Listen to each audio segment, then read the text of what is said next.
Every club. Every day. The Global Sports Podcast Network. Hello and welcome back to the Daily Southampton, part of the Global Sports Podcast Network. My name is Greg Elliott, as always joined by my good friend and wonderful co-host, Zach Ingo-Finch. How are you doing, mate? Mate, I'm doing well. We're recording this at undisclosed time. It's not the day or the day before it comes out, put it that way. We got some crazy scheduling this week. You're a busy man with a week off. That's it. My life has turned into chaos in the summer holidays, and subsequently it's Thursday, but it's not. But we are gonna we're gonna have a look back at the opening weekend of Championship action, and look at some of the crazy happenings that have been going on, because it's been an interesting weekend for the opening weekend of the Championship. When I said that it's the best league in the world, I was accused of being a salty Saints fan. But, yeah, that's the language they used. However, it is the best league in the world, mate. No other league can be as exciting as this. I mean, we won in the 96th minute. You know, we did not lead until after 90 minutes. We didn't have a goal until 90 minutes. It turned around in stoppage time. The late show, as we've seen the hundreds of memes that have already been made. That's a lie. There's about 4, but still. We weren't the only ones to really sort of have a late winner. We weren't the only one. You know, there were big teams getting completely steamrolled over. We've already had people try to announce that, try to call for their manager's head, and we're one game in. It's crazy. We had Stoke at one point, the top of the Championship. Mate, it's been crazy. No one wants to see that. Where do we want to start?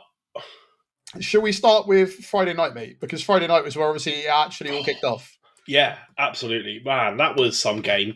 I'll talk about bad referee decisions. Are we really calling that handball now? How do you feel about that? Well, our handball was a given, so so I don't know how I feel about it. But it really upsets the. It's one of those things where it's Birmingham and one of the Hollywood clubs, right? Not Tom Brady. Tom Brady, not quite Ryan Reynolds. Has his own, put it, illustrious career and controversial being a person. But like either way, either way, like we've seen, it be quite, for example, Farahashi, he came from Celtic. That's where I knew him from. He was quite prolific for them. I think he was even linked with us at some point, right? So the idea of, they're building a strong squad, sort of like Wrexham. You didn't expect them to go up, and they went up, and then Ipswich, saved it at the last minute in a way that we would have absolutely loved to save it. Again, late drama. But you're right. Do we call that? Do we call that a pen? I mean, no game of football I play, I want that being called a handball, frankly. But if you're going to give it, you've got to give them all. Consistency is important. But as we have discovered, Greg, consistency isn't important. It doesn't actually matter, and they're never going to give you the points back. Otherwise, we'd have had another 6 points last season, and it wouldn't have been as much of a struggle. But man, it was some game, and it got a bit fiery at the end. There was some feisty, some little fisticuffs after the goal. Saw a fan getting involved, so that's a nice way to that was very. No, you're right. That was very much the football is so back moment. I've seen about 10 different football is so back moments this weekend. Yeah, but that was the one that I saw that was like, oh, all right. But for a team that's supposedly going to win and come back up, they struggled against Birmingham, and again, kind of a risky penalty is what got them out of it. I mean, it's a very interesting one coming into this weekend's fixture because now that's both of us made it look difficult. We went a bit further and got the win, but yeah. So it's the real question is: are we going to make it look difficult next week, or The other thing I wanted to briefly mention on that as well was watching Ed Sheeran have a fun back and forth with somebody over the fact that somebody mugged off him having like a him being the 17th member of the team. He's just like, shirt number 17. It helps sell shirts. What's the problem? Don't worry, I'm not coming in to play the team. How you do ownership right, in my opinion. Yeah. All right. Well, where to next? Should we use that lovely link of ownership and talk about Sheffield Wednesday? Ooh, well, yeah. I feel like we've gone from Friday to Sunday, but I'm all about that, mate. You know me. All over the place is exactly the way that we're going to do it. Small Saints link. A lot of controversy over Shay Charles watching his Czechs Notes brother play for a football team, a team that he also played for last season. I don't think it's quite the same as when Charlie Austin wore a Liverpool shirt and said he supports Liverpool and only cares about Liverpool. I think that he just went to go and see his brother play on his day off. I don't really see. I don't see the and the fact that they are going to have an affinity towards him. He played really well for them. Once again, there was a supposedly, I say supposedly they were going to turn up late because they were protesting. There was some hoo-ha about people getting into the grounds, and then they went 1-0 up, and obviously happy days. And then it seemed to be almost a very similar style game, mate, to us versus Wrexham, right?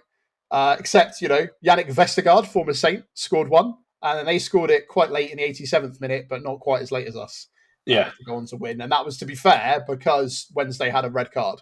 So it was a bit of a weird one. I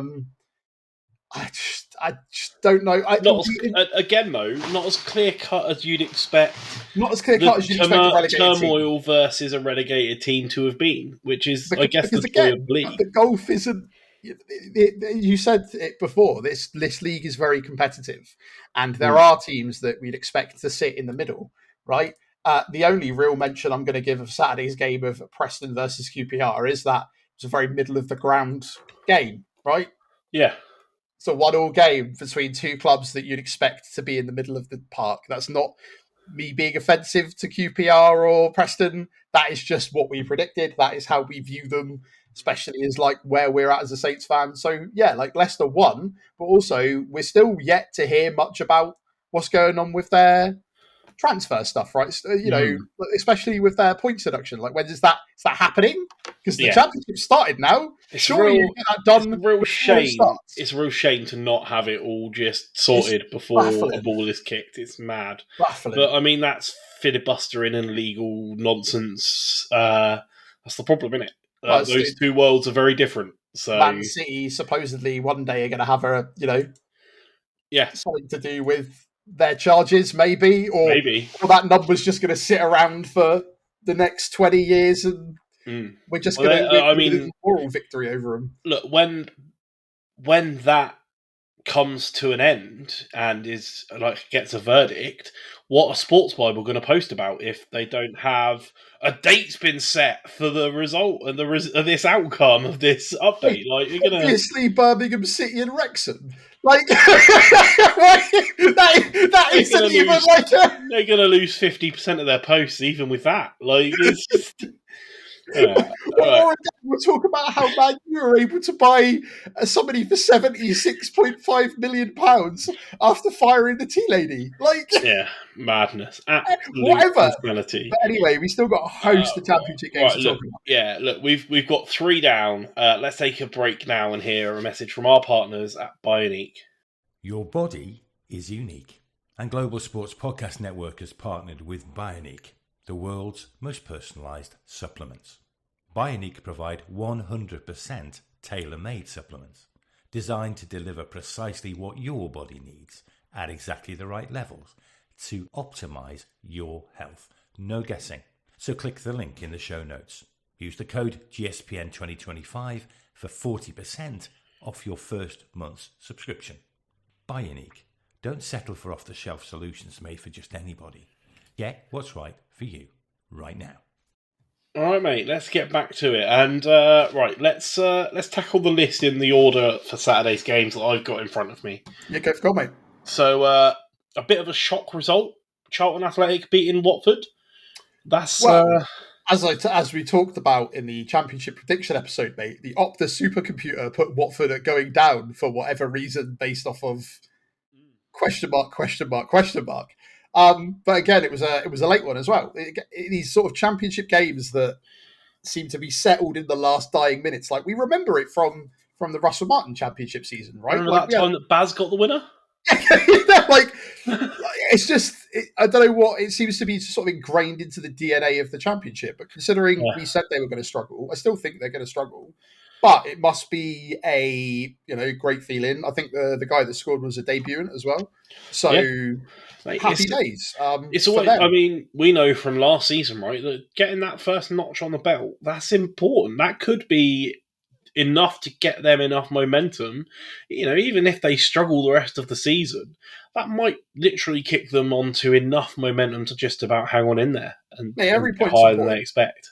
Every point's important, and it doesn't matter. Like, every point's important, Greg, because that's how numbers work. like when you get to the end of the season and people stay up on the basis of like 2 or 3 points, which often happens. That winning game in the opening of the season for sure. Did Nathan Jones once again be a bit dramatic about winning? Maybe. Can I really blame him? Can we let him off for a 95th minute winner? I think so. I think we can, considering we did the same. I saw how I reacted to a 96th minute winner. So I'm going to give him a free pass this time. Yeah, me too, mate. So for once we'll give him a free pass. But yeah, as I said, I don't really know what to expect of Watford this season, and I don't think anyone really does, including Watford. So for me, it was a shock result, but a decent one for Charlton, and happy days. Another bit of a strange result. If you look at our predictions, we had Coventry as flying pretty high and being there or thereabouts with Frank Lampard in charge, and Hull were both very near the bottom of both of our lists. I think you had them as going down, and a 0-0 draw with. If you look at some of the stats, it tells you it was a pretty even game. If you look at total touches inside the opposition box, 36 from Coventry to 8 from Hull tells a slightly different story. But they Hull are really happy they got a draw, which says everything. And Frank Lampard will be mad that they didn't win because they're trying to get for promotion, right? They don't really that is their goal, right? You can see that from making the playoffs last season. I'm not surprised that he's annoyed, but again, it's football, and also I don't know how much we can read into it, mate. It's not like it's December, right? I feel like if Coventry had drawn 0-0 with Hull at that point, and there potentially could be some shifting around the table for the first game. Yeah, but you're right. For if you're talking about momentum and you're talking about opening day, it's kind of like a bit lackluster for them to not manage to win a team that a vast majority of people will look at, probably ourselves included, and that will probably come back to bite me in the future, of getting 3 points against them, right? That's it. Especially under a new manager. So indeed. Middlesbrough beat Swansea 1-0. Snoop Dogg FC, that's a shame. That's it. Mid sort of table teams, right? Yeah. But it's good for Rob Edwards as now in charge of Middlesbrough to get kind of a winning start. But let's talk about the momentum and how important it can be. It'll be interesting. Yeah, that's where I'm at. The only thing that I really have of note is Whittaker was one of the people that was playing for Middlesbrough, who I recognised from Football Manager, mate. Like this is where I'm at. I've been so far off of the Championship. I know it's only been a season, but I'm so out of the loop that it's difficult for me to kind of I think more of Swansea being literally Russell Martin's team than anything else. And same with Middlesbrough, going to be slightly different now. You've got Rob Edwards in charge, but I just don't know a huge amount about them. But I still just kind of stand by my convictions that they probably will be around the middle of the table at the end of the season, right? Yeah, that's it. It's one of the few games where I'm just I've read some of the other stuff because some of them had action points, right, or surprises, whereas a fight between Middlesbrough and Swansea is very much sure one of those teams will win. It's the same with QPR and Preston. And again, like I know it comes across slightly disrespectful, but it's just I'm just not knowledgeable there, and I'd rather not pretend that I am. No, that's fair. Moving on, Norwich lost 2-1 at home to Millwall. In what looked like a good game, to be honest. Yeah, you called it earlier. You think Millwall was going to do well this season. Yeah. I thought, Norwich would probably do a little better. Again, the thing is that you've got a lot of clubs as well. We need to bear in mind there are new managers that have come in for the first time, right? Yeah. Even though, as I said, I don't know a huge amount about Middlesbrough, but I know that Rob Edwards, who used to obviously be in charge of Luton, took charge of them. The same with Watford having like a new boss, and Hull having a new boss, and everybody. There's a lot of clubs that have new bosses, including ours. There are going to be people that, especially this early on, it's going to take a while to gel, and there will be sort of upset surprises and things that are a bit, and I think that's probably where you're at with Norwich, is they're trying to gel under a new manager, whereas I think Millwall will have that level of consistency a bit more, right? Yeah, but look, it looked like a decent game that was sort of tight fought. Just seemed to be slightly in Millwall's favour, although Norwich, have more of the possession. But we know that the possession-based stat is not, not the important one. It means nothing. But they did like overhaul their squad quite a lot, and so we'll have to see where they end up, right? But that's it. Right, we'll rattle through the rest of the list with some more exciting ones to talk about, saving some of the best to last. But first, a message from our partners at Zencastr. Here at the Global Sports Podcast Network, we spent a lot of time selecting our delivery platform, and Zencastr came out the clear winner with 4K video recording from your phone and AI editing that removes all those ums and ahs. It's super easy to start a podcast that sounds great and is delivered efficiently. If you're ready to tell your story, check out the link in the show description and learn more about Zencastr. All right, mate, and we are back. The most unfortunate result of the weekend next, as Pompey beat Oxford. But, we both had Oxford down as potentially struggling this season. So Don't read too much into it, right? Yeah. Hopefully. I don't want to talk about them too much. Sorry about we might be doing a championship roundup, but to be clear, we're also Saints fans, and this is a Saints podcast. No, I don't want to give any more to Portsmouth playing games than I have to, unless it's us beating them, right? So there we go. Look, we'll cover them in depth when they get beat 4-0 next week. That's different. Stoke battering Derby 3-1. Yeah, so that was a bit surprising. That was for a short period of time. I think it was a 30 minute period. It was 1-1 until, this is another late one, right? It was 1-1 until the 95th minute. Yeah. And then another third slipped in, which very, very much could have been how our game went with any of our, if we had actually managed to convert a few of them. But happy days, debutantes again. It's one of those. It's always exciting with the Championship because of how everything gets changed up so often, right? I know the Premier League goes through managers and things, but this season, other than the three teams that have come up, and obviously Tottenham having Thomas Frank. Nothing hugely dramatic in the world of the Premier League, right?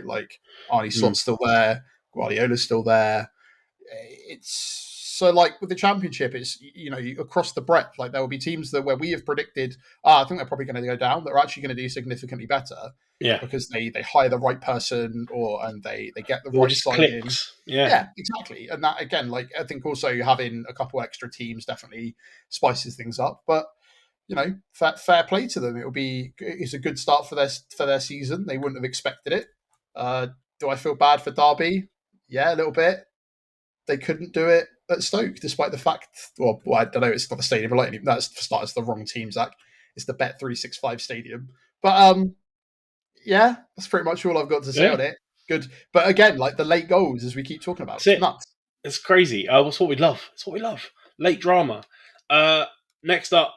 The Baggies, who we talked in the predictions episode about how they may struggle a bit this season, or they may push on. You asked in that episode how my family felt about it because they are, or my brother-in-law is a Baggies fan. in his predictions, he put them 11th, which make of that what you will. That's lower than I put them. Same. But look, off to a winning start. Decent goal. Ryan Mason's first win. It's gonna be a bit different than under what's his name again, right? Yeah. Yeah. You mean Tony? What's his face? Mowbray. Yes, because we had his brother head up our recruitment for a little bit. That went super well. But yeah, look, it's Matt. Look, this is a team that are still trying to find their feet. Right, they had a takeover, but the cash injection still isn't quite ready to be there. They had a really good manager who was, keeping them there and abouts with Carlos Corberán. He's gone off to Spain. And so, now they're with Ryan Mason, who's frankly starting this project. So, getting off for a win, that's a good result for them. It's another one of these, frankly, mid-table scraps based on our predictions, because it's a big middle of the table. But yeah, good 3 points for them. And I guess one of the main talking points of the weekend to finish us off then, Zach, finishing on one of the more entertaining games of the weekend, Bristol City smashing Sheffield United 4-1. Oh, I thought Bristol would struggle after losing Liam Manning, right? Yeah. But here we are with them beating Sheffield United 4-1. Now, I do not know if that is an indicator of a lack of gelling with the new regime under Ruben Sellis. I've already seen some proper level of fan meltdowns. Like I know. To be clear, I know some Saints fans had some rough moments after that first half, right? When we were 1-0 down, and it was like it's happening again, and we all started. But yeah, I'm seeing Sheffield United fans being like, "Oh, we need to fire Ruben Sellis," and that is a disgrace. How can he dare? And I'm like, guys, I get it. Like we've been there. We've called for Pete for heads, but also it is game day one. However, it is like this is the one that Greg, that the Opta supercomputer said has a 40% chance of being promoted. That did not look like a team that was being promoted. Fair play to Bristol City. Did you see Scott Twine do his knee slide celebration and almost do a Charlie Alcaraz and mess up his knee completely? I did, yeah. Yeah. Classic. We are so back. The championship is here. Can't wait for him to end up having a knee operation because of the fact that he decided to do a knee slide that went wrong. Why players do it, I never know.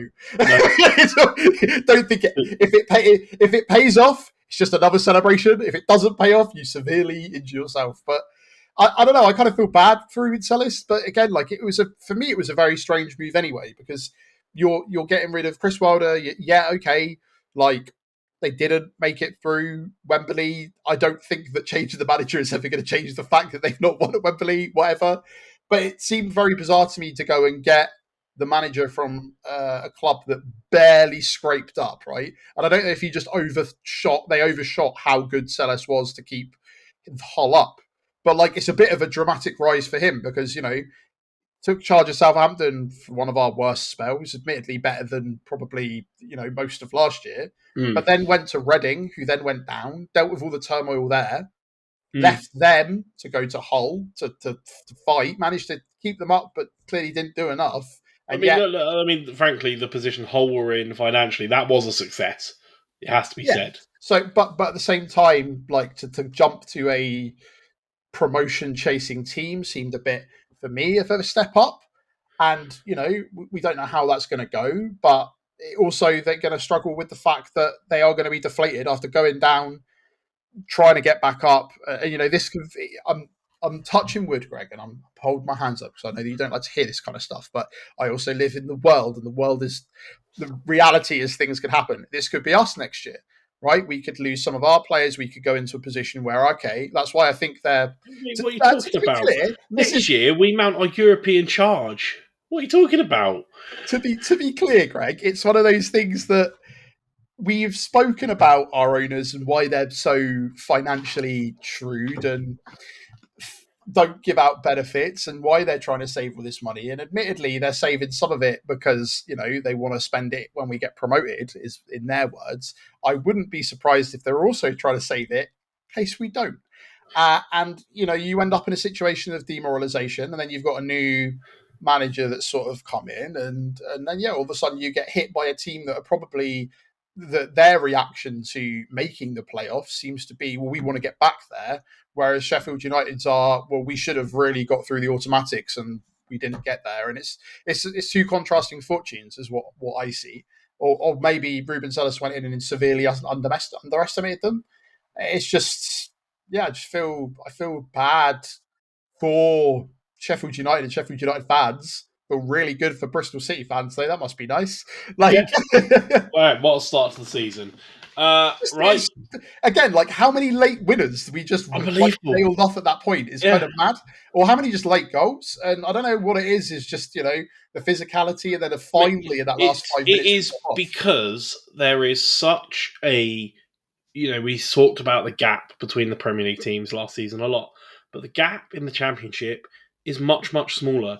Each game is competitive, and that's why it goes late and goes long, because not only is the level, so equal, and so it makes it, sometimes harder to break down or whatever, but also just because you know that level is so similar, there's just more fight and more belief. And so even in a situation where you're, narrowly behind, you're still kicking on.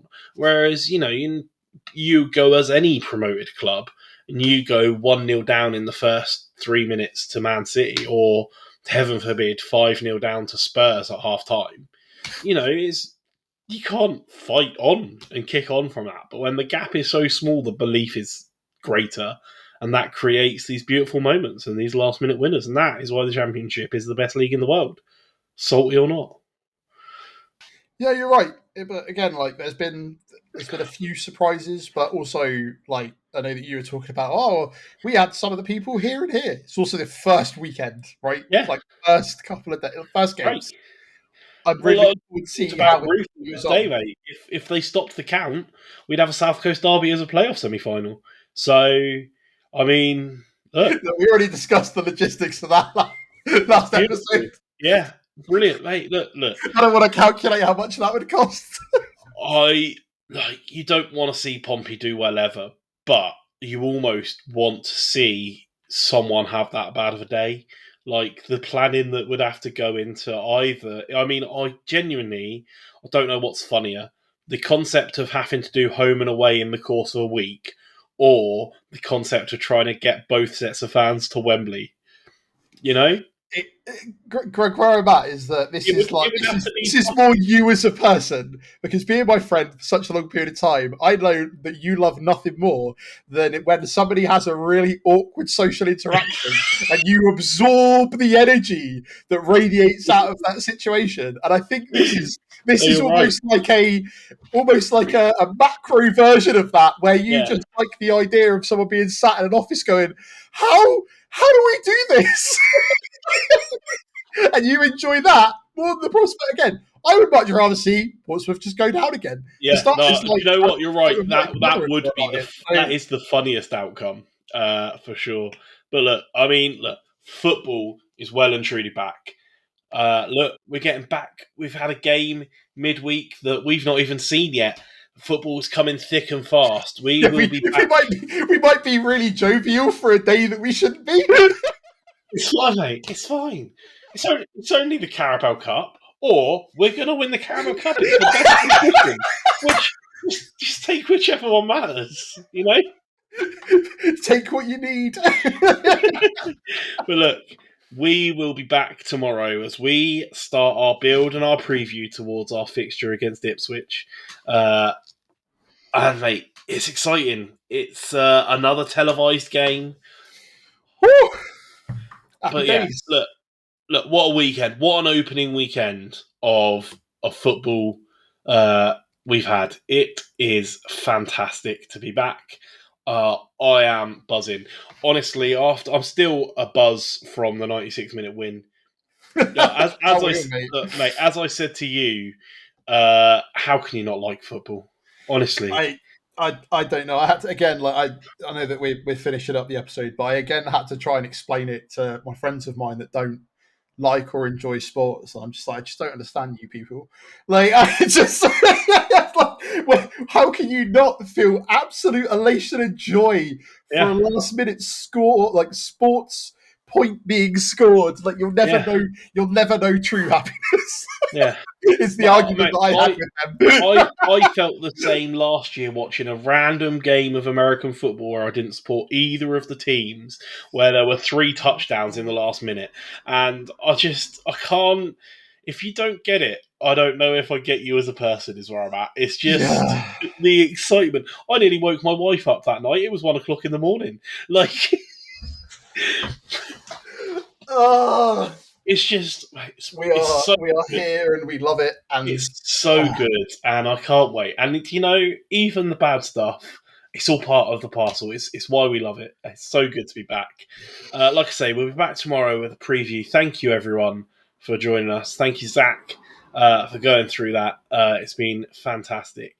Let us know on all the socials what you're most looking forward to, what you've most enjoyed about football being back. We are on Facebook, Twitter, which is X, Instagram, TikTok, YouTube, Blue Sky, all of it. Let us know. We can't wait to hear from you. Thank you very much for joining us. We'll see you tomorrow. Have a wonderful day. Every club, every day. The Global Sports Podcast Network.